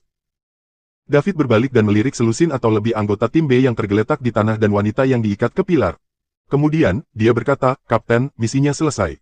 Targetnya mati dan sanderanya selamat, tapi orang-orang dari tim B semuanya terluka parah." "Sangat bagus, tim penyelamat akan segera tiba." "Tolong tunggu," kata Limen di telinga David. "Diterima." Setelah David melaporkan situasinya, dia berjalan di depan Julia dan merobek talinya dengan tangan kosong. Kemudian, dia melepas mantelnya untuk dikenakan pada Julia agar tidak ketahuan. "Ini adalah orang yang sangat penting." "Terima kasih," kata Julia sambil menatap David. "Terima kasih kembali, ini hanya sesuatu yang harus saya lakukan." Petik 2. Tak lama kemudian, tim penyelamat datang. Mereka sudah dekat sehingga mereka bisa datang ke sini begitu mereka mendapat pemberitahuan. Setelah mereka membawa pergi anggota yang terluka, mereka memindahkan One Boy dari dinding dan membawanya pergi juga. Julia pergi dengan tim penyelamat juga. Namun, sebelum dia pergi, dia menatap David dalam-dalam. Bab 304. Keluarga Chases mengambil tindakan dengan sangat cepat. Setelah menerima telepon dari Hank, calon kepala keluarga, kepala pelayan Elmer segera membuat pengaturan dan memanggil berbagai departemen atas nama keluarga Chases. Celia dan David baru saja pergi ketika Mindy menerima telepon yang mengatakan ada masalah dengan sejumlah kosmetik impor dari perusahaan dan telah ditahan. Mereka juga mengatakan bahwa itu gagal dalam pemeriksaan, jadi dia harus pergi dan melihatnya sekarang. Mindy masih sedikit bingung. Kosmetik yang diimpor berasal dari perusahaan kosmetik internasional besar di Falconia yang selalu bekerja sama dengannya. Merek menjamin bahwa mereka tidak pernah memiliki masalah selama bertahun-tahun, jadi bagaimana bisa ada masalah begitu tiba-tiba? Lebih jauh lagi, pengirimannya bahkan ditahan, jadi dia pikir itu mungkin masalah besar kali ini. Sebelum Mindy sempat berkemas dan pergi keluar, John juga menerima telepon dari atasannya yang memintanya untuk beristirahat di rumah sebentar dan tidak pergi bekerja untuk sementara waktu. John bertanya mengapa, tetapi pihak lain tidak memberitahu dia. Mereka hanya memintanya untuk beristirahat dan bersantai sebentar. Keduanya saling memandang. Dilihat dari pengalaman sosial mereka selama bertahun-tahun, masalah ini mungkin tidak sesederhana kelihatannya. Bagaimana mereka bisa menghadapi masalah pada saat yang sama begitu tiba-tiba? Mereka mengira bahwa seseorang melakukan ini di belakang layar. Keduanya mengingat apakah mereka telah menyinggung seseorang di masa lalu. Mindy selalu berkecimpung dalam bisnis kosmetik dan jika dia menyinggung seseorang, itu hanya hubungan kompetitif dengan rekan-rekannya di industri yang sama. Dia memeriksa semua perusahaan teratas di industri kosmetik di ibu kota dan memutuskan bahwa tidak ada dari mereka yang memiliki kekuatan untuk menahan produknya atau menghentikan pekerjaan suaminya. John juga melakukan hal yang sama. Dia sebenarnya adalah orang yang sangat santai, dan dalam keadaan normal, dia tidak akan menyimpan dendam terhadap siapapun. Apakah lawan yang baru-baru ini bersaing dengannya untuk posisi itu? Setelah dia memikirkannya, dia merasa itu tidak mungkin. Jika pihak lain benar-benar memiliki kekuatan seperti itu, mengapa mereka menunggu sampai sekarang untuk melakukan sesuatu? Mereka pasti sudah menaiki tangga sosial sejak lama. Tak satu pun dari mereka memiliki petunjuk tentang pelaku. Mindy bersiap untuk pergi ke perusahaannya untuk melihat apa yang sedang terjadi. John juga akan meminta atasannya untuk mencari tahu apa masalahnya karena mungkin tidak nyaman bagi pihak lain untuk menjelaskan sesuatu kepadanya melalui telepon. Atasan itu memiliki harapan besar untuk John, dan dia memiliki hubungan yang cukup baik dengan perwira senior sebelumnya. Dia tidak akan tiba-tiba menghentikannya dari bekerja tanpa alasan pada saat kritis ini. Jadi, selama mereka bisa mengidentifikasi masalah, maka mereka bisa bekerja mencari solusi. Mereka berdua pergi bersama dan menuju ke tujuan masing-masing. Ketika Celia pulang, dia menemukan bahwa tidak ada seorang pun di sekitar. Pengurus rumah tangganya juga tidak tinggal di rumah. Mereka akan datang di pagi hari dan pergi di malam hari. Celia menelepon John dan mengetahui bahwa mereka pergi untuk beberapa urusan. Dia bosan di rumah, jadi dia berbaring di tempat tidur dan mulai mengirim SMS ke David. Baru-baru ini, dia menjadi sangat dekat dengan David dalam waktu yang sangat singkat. Itu membuatnya merasa optimis tentang kehidupan. Saat itu, dia pikir dia tidak akan pernah bertemu David lagi dalam hidupnya. Jika dia ingin melihat David, dia hanya bisa melihatnya dalam mimpinya. Namun, tidak hanya David datang ke rumahnya sebagai tamu hari ini, dia bahkan mengobrol dengan orang tuanya dengan gembira. Saat itu, dia tidak akan berani membayangkan pemandangan yang harmonis ini, tetapi hari ini, itu terjadi tepat di depan matanya. Pada saat itu, dia merasa bahwa dia adalah orang paling beruntung di dunia. Semua yang dia berikan sebelumnya dan semua kerja kerasnya sepertinya sepadan. Permintaannya sangat sederhana. Dia tidak membutuhkan David untuk menjadi sangat luar biasa. Selama dia bisa bersama David, dia tidak akan meninggalkannya tidak peduli apakah mereka miskin, kaya, sakit, atau sehat. Ini adalah janji yang dia buat selama malam-malam sepi yang tak terhitung jumlahnya setelah David menyelamatkannya saat itu. Namun, setelah David menemukan Sarah, dia berubah pikiran. Sudah cukup jika David bahagia dan sehat setiap hari. Dia mengirim beberapa pesan kepada David, tetapi dia tidak membalas. Dia mulai sedikit cemas karena menunggu dan dia hampir memanggilnya. Namun, dia pikir dia seharusnya tidak melakukan itu. Lagi pula, mereka baru saja berpisah belum lama ini. Oleh karena itu, dia sedikit malu untuk bertindak seperti ini. Bagaimanapun, dia adalah seorang gadis dan dia harus dilindungi dalam aspek-aspek tertentu. Aku hanya akan menahan diri. Ketika saya menikah dengan David di masa depan, saya tidak harus berpisah darinya. Aku juga bisa menahannya untuk tidur di malam hari. Astaga! Apa yang aku pikirkan? Betapa memalukan. Tidak, aku harus tidur. Berhenti berpikir. Selamat malam, David, pikir Celia dalam hati. Setelah misi selesai, David kembali ke Hotel Starry Night sendirian. Misi kali ini sangat sederhana. Itu hanya orang yang belum mencapai Dragon Ranki di ranah seni bela diri, tapi ini tidak berarti dia bisa santai. Bagaimana jika dia bertemu seseorang yang lebih kuat lain kali? Bisakah dia masih membunuh mereka dengan satu pukulan? David tidak ingin menjadi seperti protagonis di serial televisi yang akan bertarung bola-balik dengan musuh selama beberapa putaran, mempertaruhkan nyawanya setiap saat sebelum akhirnya menang karena keberuntungannya. Ini akan terlalu berbahaya. Yang dia butuhkan adalah kekalahan telak. Kekalahan total yang tidak akan membuat lawan memiliki kesempatan untuk melakukan serangan balik. Dia ingin memberi lawan tidak ada ruang untuk perlawanan. Tujuannya adalah untuk mengendalikan hidup dan mati mereka. Untuk melakukan ini, dia perlu terus mendorong dirinya sendiri dan terus meningkat. Limen dan Lukas luar biasa, tetapi David percaya bahwa mereka bukanlah yang terbaik. Di sana, pasti ada orang lain yang lebih baik dari mereka, tetapi sekarang, dia tidak memiliki kesempatan untuk berhubungan dengan orang-orang ini. Pada akhirnya, dia masih belum cukup kuat. Dibutuhkan bakat, kerja keras, dan kesempatan bagi orang lain untuk mencapai ketinggian itu. Namun, ini tidak berlaku untuknya. Dia hanya perlu menghabiskan uang dengan gila-gilaan untuk memanfaatkan keuntungannya. Pada saat ia menjadi sosok nomor satu di dunia, diperkirakan separuh dunia akan menjadi miliknya. Dia melihat poin mewahnya dan itu membaca 132 poin. Kenaikannya sangat lambat karena sekarang hanya naik puluhan poin setiap hari. Dia menghabiskan 100 poin mewah lagi untuk meningkatkan tubuhnya ke level 5 yang luar biasa. Sekarang, dia memiliki 32 poin mewah yang tersisa. Pada saat ini, Earl masih harus sibuk dengan yayasan. Setelah dia selesai dan fondasinya berada di jalur yang benar, harus ada periode ledakan lagi. Karena itu, dia harus menunggu beberapa hari. Ketika saatnya tiba, dia seharusnya bisa meningkatkan tubuhnya ke level 9 yang luar biasa. Namun, dia tidak tahu apakah akan ada batasan lain ketika dia mencapai level 9 yang luar biasa. Bagaimanapun, dia harus bisa bertarung dengan Limen dan komplotannya setelah tubuhnya mencapai level 9 yang luar biasa. Jika dia meningkatkan kekuatan pikirannya ke level 9 yang luar biasa juga, Limen dan yang lainnya seharusnya tidak menjadi lawannya lagi. Pada saat itu, dia akhirnya akan dianggap memiliki pijakan tertentu. Kenyataannya, David merasa bahwa poin mewah itu naik perlahan, tetapi jika ini diubah menjadi uang, menghabiskan beberapa miliar dolar per hari bukanlah masalah kecil. Islik International telah menghabiskan 300 hingga 400 miliar dalam waktu kurang dari 2 bulan setelah mereka didirikan. Selain Islik International, tidak ada perusahaan lain yang berani mengeluarkan uang seperti ini. Bab 305.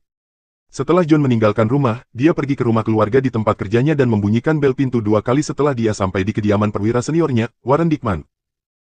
Segera, pintu dibuka oleh seorang pria parubaya berusia 50-an. "Tuan," panggil John. "Oh, itu Johnny, masuklah," kata Warren. John masuk ke rumah Warren dan duduk di sofa di ruang tamu. Setelah itu, Warren menuangkan segelas air dan menyerahkannya padanya. "Terima kasih, Pak," kata John setelah mengambil gelas itu. Warren duduk di sofa dan berkata, "Johnny, saya tahu mengapa Anda di sini, tapi maaf, saya tidak dapat membantu Anda dengan ini." "Pak, saya hanya ingin bertanya ada apa. Perusahaan istri saya juga jadi sasaran, jadi jelas bukan kebetulan," kata John. "Orang-orang di balik ini agak kuat. Bagaimana Anda memprovokasi mereka?" tanya Warren. John berpikir sejenak dan menjawab, "Tuan, Anda mengenal saya, bahkan jika ada perselisihan dengan siapapun di tempat kerja, saya tidak akan menyinggung siapapun dengan buruk. Juga, istri saya telah melakukan beberapa bisnis kecil selama ini, jadi dia tidak akan menyinggung siapapun dengan kekuatan sebanyak itu." Petik 2. Itu aneh. Pihak lain jelas berusaha mendorong keluarga Anda ke jalan buntu kali ini. Mereka tidak akan melakukan itu jika tidak ada kebencian yang mendalam di antara kalian. Warren juga sedikit bingung. "Tuan, siapa pihak lain itu?" "Keluarga Chases di ibu kota." "Joseph Chases," seru John. Betul sekali. Bagaimana mungkin? Kami sama sekali tidak memiliki hubungan dengan keluarga Chases. Bagaimana mungkin kami menyinggung mereka? Tanya John tidak percaya.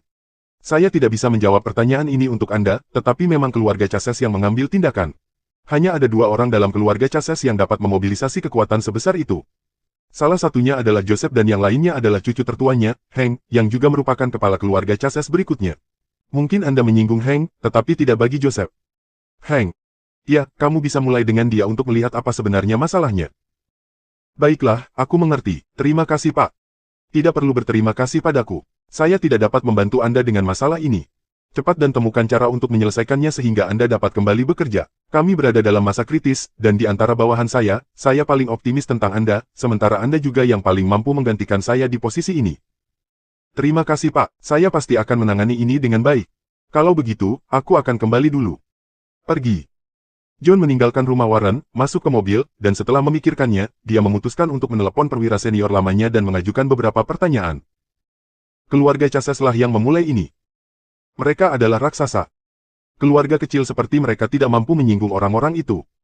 Bagaimanapun, dia harus terlebih dahulu memahami apa yang sedang terjadi sehingga dia bisa menemukan solusi yang tepat. Setelah panggilan selesai, suara tua datang dari sisi lain telepon. Johnny, sudah lama sejak kamu datang untuk mengunjungi si tua kentut ini. Saya minta maaf Pak, saya sibuk baru-baru ini. Saya akan datang menemui Anda setelah semua yang ada di piring saya beres, kata John dengan hormat. Saya tahu Anda telah bersaing untuk posisi itu baru-baru ini dan Anda tidak dapat meluangkan waktu. Anda tidak perlu khawatir tentang kentut tua seperti saya. Tuan, saya menelepon Anda hari ini karena saya ingin menanyakan sesuatu kepada Anda.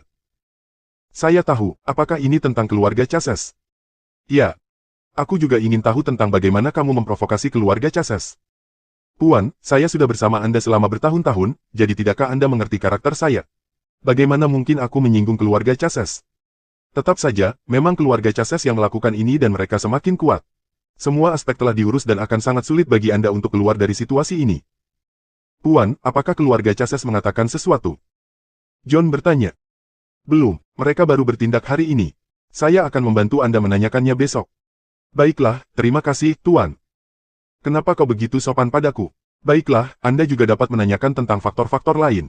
Kali ini, pihak lain sangat agresif, jadi Anda harus siap secara mental. Petik 2. Saya mengerti, Tuan. Bab 306. John sangat bingung ketika dia mengakhiri panggilan. Dia tidak tahu apa yang direncanakan Chaseze. Dia masih bingung sampai saat ini, tetapi menurut perwira senior sebelumnya dan saat ini, kemungkinan besar mereka kacau. Di hadapan keluarga bangsawan kelas 1 seperti Chaseze, mereka tidak memiliki kesempatan untuk melawan sama sekali. Faktanya, Chaseze bahkan tidak memberitahu mereka alasan mengapa mereka melakukan ini. Hank. Itu adalah cucu tertua Joseph. Dia seharusnya masih agak muda. John bertanya-tanya apakah ini karena putrinya Celia telah menyinggung yang lain. Karena itu, dia memutuskan untuk pulang dan menanyakan hal ini padanya. John segera naik kereta pulang. Ketika sampai di rumah, dia melihat istrinya Mindy duduk di sofa dengan ekspresi gelap di wajahnya. Apa yang salah? John bertanya sambil duduk di samping Mindy. Mereka mengeluarkan produk dari rak dan mengklaim bahwa itu karena mereka gagal dalam tes. Mereka bilang kita harus segera menghancurkannya dan bahkan tidak mau membiarkanku melakukan tes lagi. Saya bahkan bertanya tentang beberapa produk pemasok lain tetapi tidak ada orang lain yang barangnya diambil dari rak. Mereka hanya menargetkan kita tanpa memperhatikan hukum. Mindy berventilasi. Tenang, tenang. Uangnya sedikit, tidak apa-apa, John menghibur. Ini bukan tentang uang. Oh, apakah Anda berhasil mengetahui apa yang terjadi dari mereka? Agak, tapi kamu harus siap dengan apa yang akan aku katakan padamu. Katakan padaku. Seseorang memang menargetkan kita, dan mereka sangat kuat. Kami tidak mampu membuat musuh dari orang-orang ini. Siapa ini? Mengapa mereka menargetkan kita? Apa yang kita lakukan untuk menyinggung mereka? Ini keluarga Chases di ibu kota. Mengenai apa yang harus kami lakukan, saya tidak tahu. Pak bilang dia akan membantu saya bertanya besok. Petik 2. Keluarga Chases, itu tidak mungkin. Kami sama sekali tidak melakukan apapun pada mereka. Seru Mindy kaget. Keluarga Chases memiliki pengaruh besar baik dalam industri komersial dan peradilan. Keluarga yang terlalu lemah untuk melawan Chases. Mereka kacau, kali ini benar-benar. Aku tidak cukup tahu untuk menjawabnya, jadi mari kita istirahat dulu. Kami akan mencari tahu lebih banyak besok, kata John. Kamu bisa tidur dulu. Saya tidak berpikir saya bisa tertidur dengan masalah ini, kata Mindy khawatir.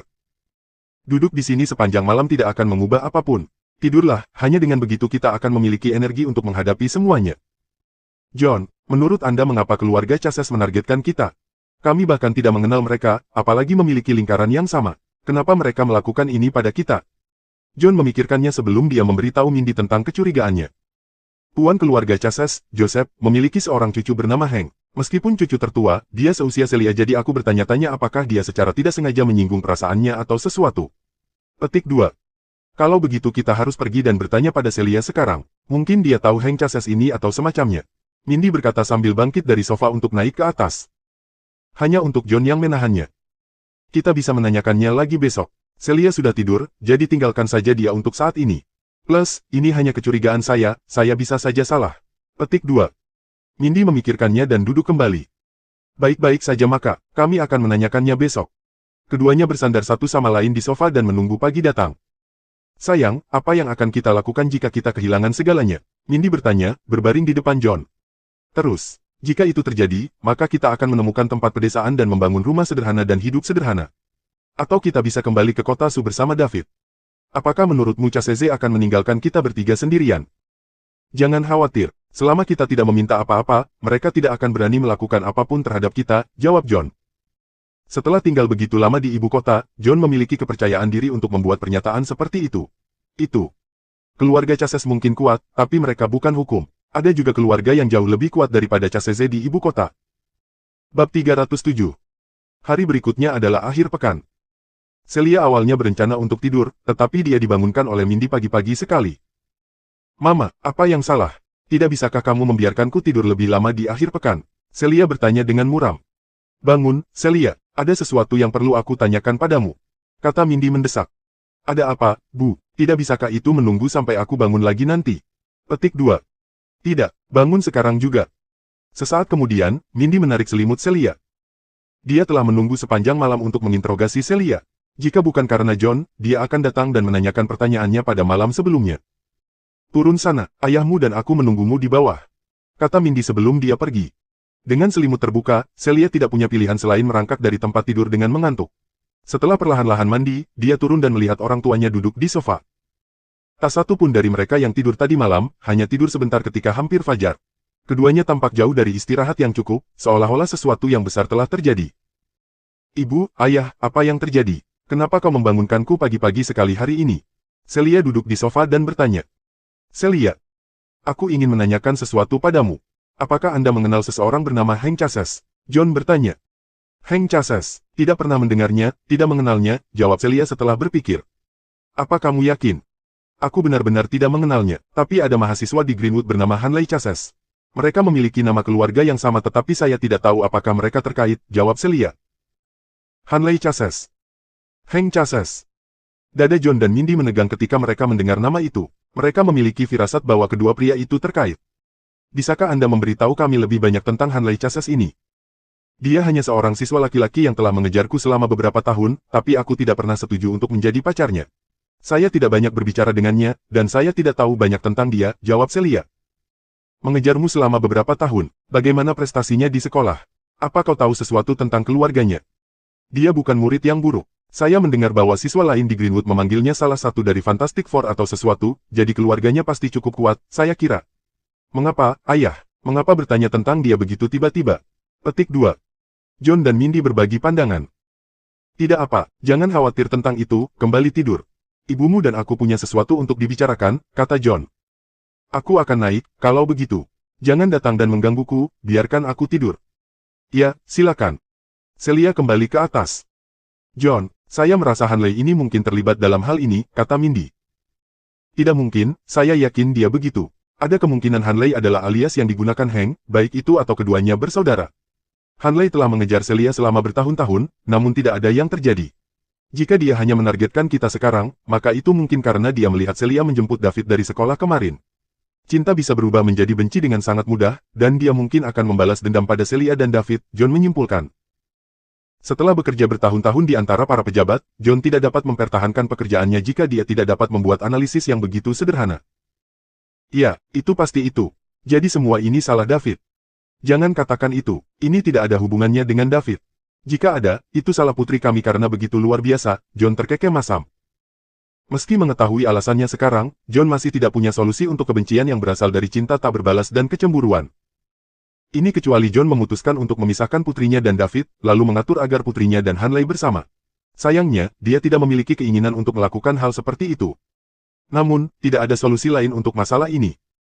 John menghela nafas. Sepertinya dia ditakdirkan untuk hidup dalam pengasingan di rumah pedesaan. John menatap Mindy. Bab 308.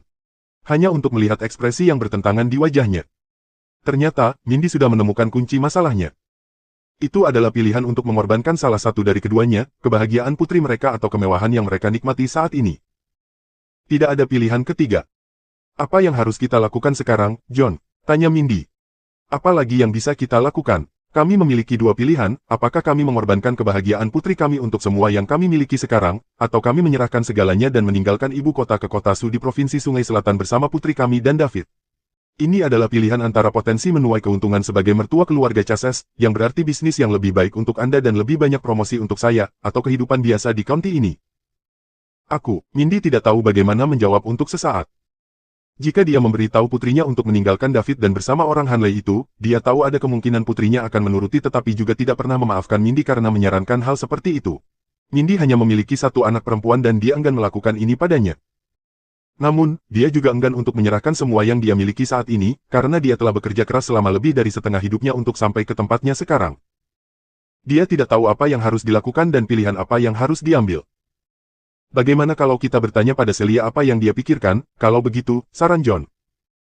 Bagaimana? Jika Celia mengetahui hal ini, dia mungkin memilih untuk meninggalkan David demi Chases untuk menyelamatkan keluarga, bantah Mindy. Senang mengetahui bahwa itulah yang Anda pikirkan. Dan di sini saya pikir Anda akan mengabaikan kebahagiaannya dan memaksanya meninggalkan David. John, apakah itu yang Anda pikirkan tentang saya?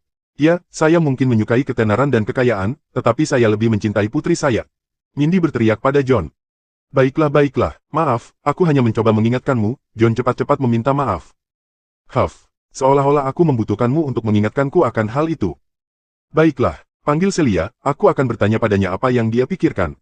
Jangan katakan apapun. Mindy bangkit untuk memanggil Celia. Tidak lama kemudian, dia kembali ke bawah dengan Celia di belakangnya. Mama, bukankah aku memintamu untuk tidak membangunkanku lagi? Ini baru beberapa menit dan aku bahkan belum tidur kembali. Celia mengeluh saat dia berjalan. Ayahmu yang memanggilmu, pergi mengadu padanya. Ayah, apa yang sedang terjadi? Tidak bisakah kamu mengumpulkan semua pertanyaanmu dan menanyakannya sekaligus? Celia duduk dan bertanya. Aku berjanji tidak akan menanyakanmu lagi setelah ini. Kalau begitu, mintalah. Celia, aku ingin tahu bagaimana perasaanmu jika suatu hari kita semua harus pindah ke county, kita bertiga dan David. Itu berarti tidak ada lagi villa dan mobil mewah. Tentu, negara ini bagus. Mereka mendapat udara segar yang bagus dan saya bisa memelihara semua jenis hewan peliharaan. Jawab Celia. Jadi kamu benar-benar tidak peduli dengan kenyamanan atau keuntungan dari kota-kota besar seperti ibu kota. Ayah, aku baik-baik saja di mana saja selama keluarga itu bersama. Sebenarnya, saya cukup iri dengan orang-orang di pedesaan, bagaimana para pria bertani di luar sementara para wanita menabur di rumah. Baik-baik saja maka, kembalilah tidur. Sepertinya aku bisa kembali tidur sekarang. Ibu, ayah, ada apa? Kenapa kamu tiba-tiba menanyakan pertanyaan aneh ini padaku? Tanya Celia. Tidak apa, aku hanya ingin melihat apakah kamu bersedia menderita demi cinta. Lagi pula, David berasal dari daerah kecil dan kalian berdua akan kembali ke daerah itu setelah kalian menikah. Jangan kembali menangis jika kamu tidak bisa menerimanya. Aku tidak akan. David dan saya sama-sama bisa bekerja. Bahkan jika kita harus kembali ke county, aku berjanji tidak akan pernah menyesalinya. Tapi bukankah kamu mengatakan David akan tinggal bersama kalian di ibu kota kemarin? Tanya Celia. Aku hanya bertanya. Aku ingin tahu seberapa besar kamu menyukainya. Ibu, ayah, jadi kamu mengakui hubungan kita. Seolah-olah tidak mengakui adalah pilihan, pikirkan tentang bagaimana kalian berdua bertindak satu sama lain. Kamu sudah berada di sisinya dan kalian berdua bahkan belum menikah. John menghela nafas. Jangan katakan itu, ayah. Aku akan selalu menjadi putrimu dimanapun aku berada. Ya, aku tahu. Saya hanya mengatakan. Kembalilah ke atas, ibumu dan aku perlu bicara. Oh baiklah. Celia kembali ke atas lagi. John berkata, kalau begitu, mari kita selesaikan ini. Kami akan mencoba untuk pergi sebanyak yang kami bisa untuk meringankan mereka. Banyak tekanan keuangan dari mereka mungkin. Ya.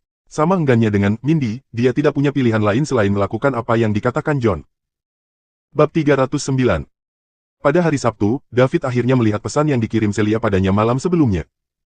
Setelah beberapa pertimbangan, David mengirim Celia balasan untuk pergi berkencan karena dia agak bebas akhir-akhir ini. Tentu saja, Celia sangat gembira ketika dia melihat pesan itu dan hampir melompat kegirangan.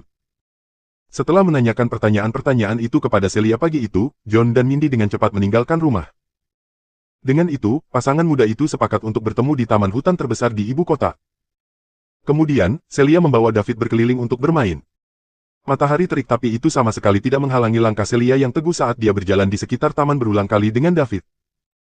Dia memastikan untuk memilih tempat yang tidak memiliki banyak orang lain juga karena dia menyukai perasaan menghabiskan waktu dengan David sendirian. Sementara Celia mungkin tampak seperti membawa David berkeliling, kenyataannya adalah bahwa David menghabiskan waktu bersama Celia karena Celia melakukan hal-hal yang disukainya. Persis seperti itu, mereka berdua menghabiskan sepanjang hari di taman. Celia enggan ketika mereka harus berpisah di malam hari, dan dia bertanya apakah David akan membawanya keluar lagi keesokan harinya. Namun, David dengan cepat mengatakan bahwa dia sibuk besok dan menawarkan untuk bertemu lagi di lain hari. Bukan karena dia tidak mau berkencan, tetapi karena dia tidak ingin melelahkan Celia. Dia sendiri baik-baik saja karena tubuhnya sekarang lebih kuat dari orang biasa. Dia bisa keluar setiap hari dan dia tidak akan merasa lelah sama sekali. Namun, hal yang sama tidak dapat dikatakan untuk Celia. Sementara Celia energik, dia tidak tahu apakah tubuhnya bisa bertahan keluar setiap hari di bawah terik matahari. Dia tidak ingin dia terkena serangan panas. Pada akhirnya, David tidak punya pilihan selain berjanji untuk membawanya keluar lagi ketika cuaca membaik. Sementara itu, John dan Mindy menghabiskan sepanjang hari berurusan dengan perusahaan. Mereka berusaha menjual saham mereka secepat mungkin dan kemudian membawa Celia dan David pergi dari ibu kota. Sekarang setelah mereka menjadi musuh keluarga Chases, anak-anak muda tidak punya pijakan lagi di ibu kota. Namun, hal-hal yang jauh lebih rumit dari yang mereka harapkan. Meski menjadi pemegang saham terbesar di perusahaannya, Mindy hanya memegang 46% saham perusahaan. Sisanya dipegang oleh investor lain sebesar 54%. Para investor retail juga telah menandatangani perjanjian untuk mengalihkan kepemilikan saham mereka dan menjualnya kepada keluarga Chases dengan harga terendah. Mereka tidak punya pilihan lain. Keluarga Chases menargetkan grup Beautylist, dan saham mereka hanya akan kehilangan nilai jika mereka terus memegangnya.